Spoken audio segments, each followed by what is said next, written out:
Good day! Ito naman si Kuya Mike at tara magluto tayo ng pasta with white sauce.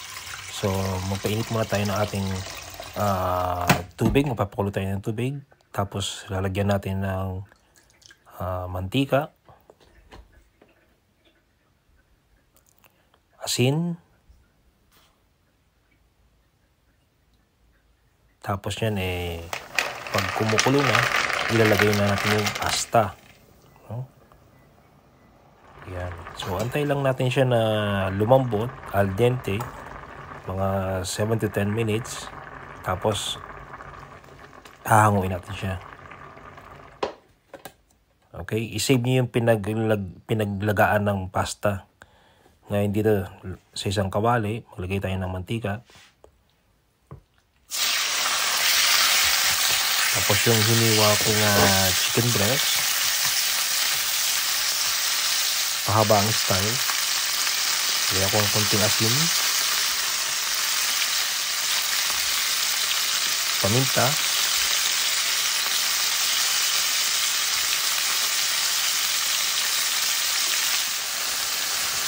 tapos pagka ganito na siya, so separate lang natin. At mismo dyan sa kawali na yan, dyan natin ilalagay yung butter. Yan. Tapos, ilalagay natin yung bawang.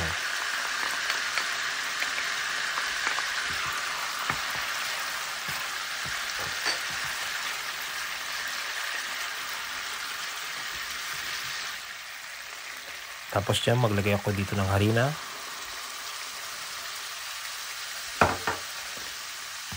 At hahaluin ko lang ito ng mabuti. Tapos maglagay ako dito ng evaporated milk. So, portion by portion ko lang nilagay. Kalahati lang muna. And then, nilagay ko na lahat.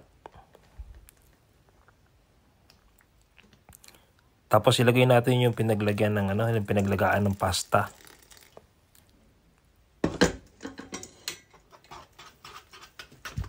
Para maging maganda ang lapat ng ating sauce. Tapos, naglagay din ako dito ng Italian herb, yung mix na.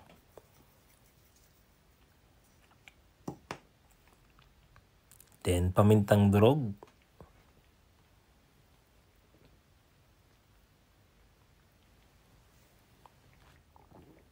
At dito, lagyan din natin siya ng grated cheese. Yan, pampalasa. Then, haluin lang natin. Ilagay na natin yung chicken.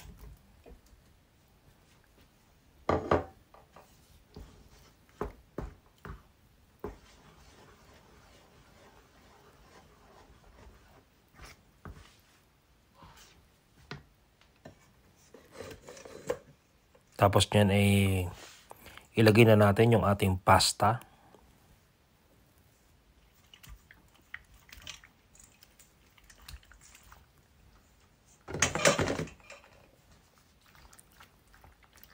Ayan. So, haluin lang natin siya. And there you have it. Ito na ang ating pasta with white sauce. Tara, let's eat! Thank you for watching!